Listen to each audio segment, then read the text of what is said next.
বসে যান ভাই, আপনাদেরকে বলছি। আর যে বাপি চাচাজিরা জুতালে উঠে চলেছে তাদেরকে বলছি, আপনারা এমন জেলার মানুষ, এমন মাটির মানুষ, যে মাটিতে আরশে আজিমের মালিককে গাল দেয়, সেই জায়গায় বসবাস করেন। আপনারা কারা? আপনারা কে? কোন মুর্শিদাবাদের লোক আপনারা? যে মুর্শিদাবাদে 7 আসমানের মালিককে গালিগালাজ করে সেই মাটিতে বসবাস করেন। এখন বক্তব্য দেওয়ার আগে এখানে অনেক নামাজি, অনেক তাহাজ্জুদ করার লোক আছে।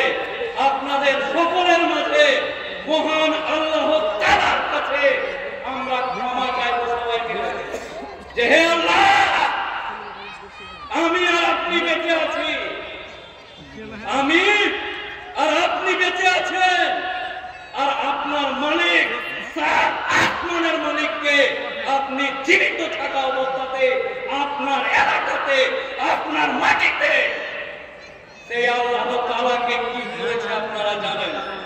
হে আল্লাহ, আল্লাহ আল্লাহ আল্লাহ,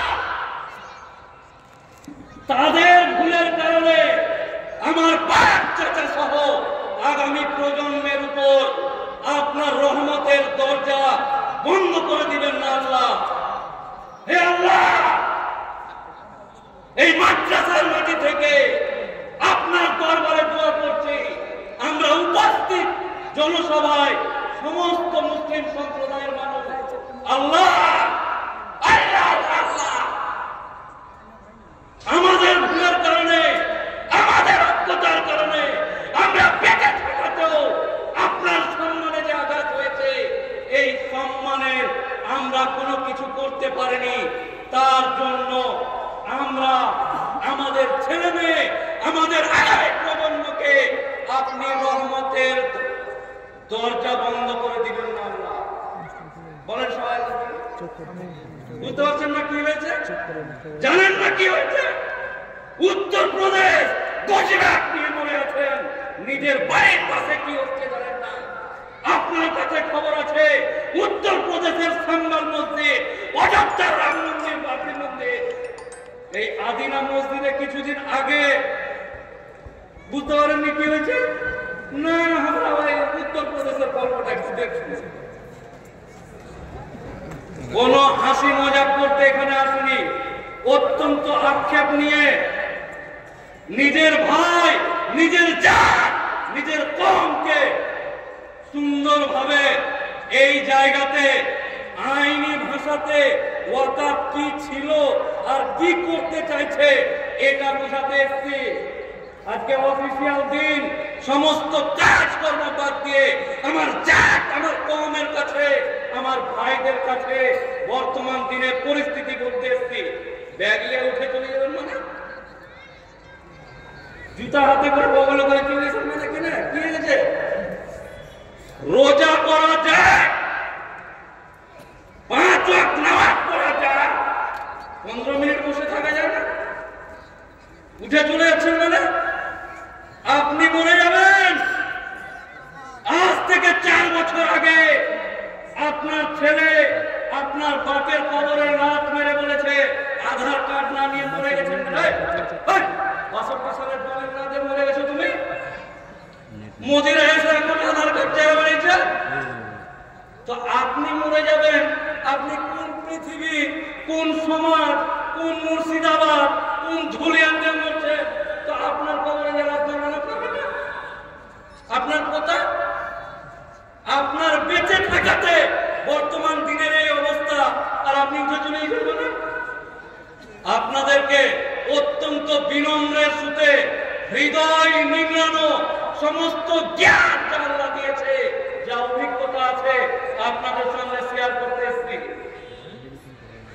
তাই আপামর জনসাধারণকে বসে সুন্দরভাবে লড়াচড়া করে দেন, যে বসে যান, যে শোনাবো এবার। শুনতে পারলেন নাকি? বসেন না ভাই। আশ্চর্য লোকজন এইটাই কথা মানবেন না, তো আমাদের মতো লোকের কথায় ওয়াকাফ বিল আটকাবেন কি করে? আজব লোকজন। এই কথা এটাই শিখাতে হবে জাতিকে। এই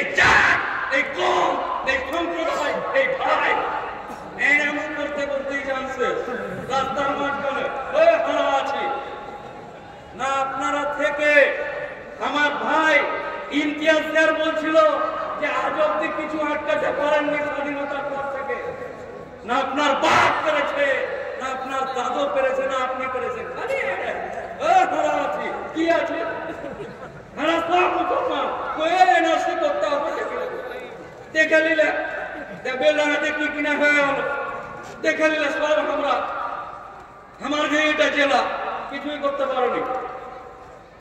সব থেকে একটা আনন্দের খবর বলি আপনাদেরকে, এই যে বর্তমান দিনে যে সমস্ত ভাইয়েরা মসজিদের নিচে শিব মন্দির না শিবলিঙ্গ খুঁজে বেড়াচ্ছে, যেখানে সেখানে শিবলিঙ্গ পাওয়া যাচ্ছে, যেখানে সেখানে ঠাকুর দেবতা মন্দির সব পেয়ে যাচ্ছে।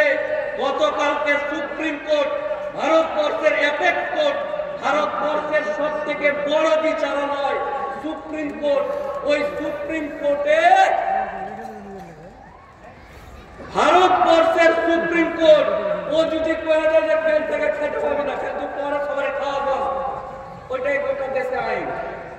ওই দেশ, ওই সুপ্রিম কোর্ট বলেছে যেটা সেটা যারা মন্দির খুঁজে বেড়াচ্ছে, জায়গা নেই, কুণ্ডে কি আছে ওগুলো হুঁশ নেই, খালি মন্দিরের নিচে আর অমুক মসজিদের দেওয়ালে তোরা খুঁজে পাচ্ছিস। গতকাল থেকে আগামী দিন কোন কোর্টে জঙ্গিপুর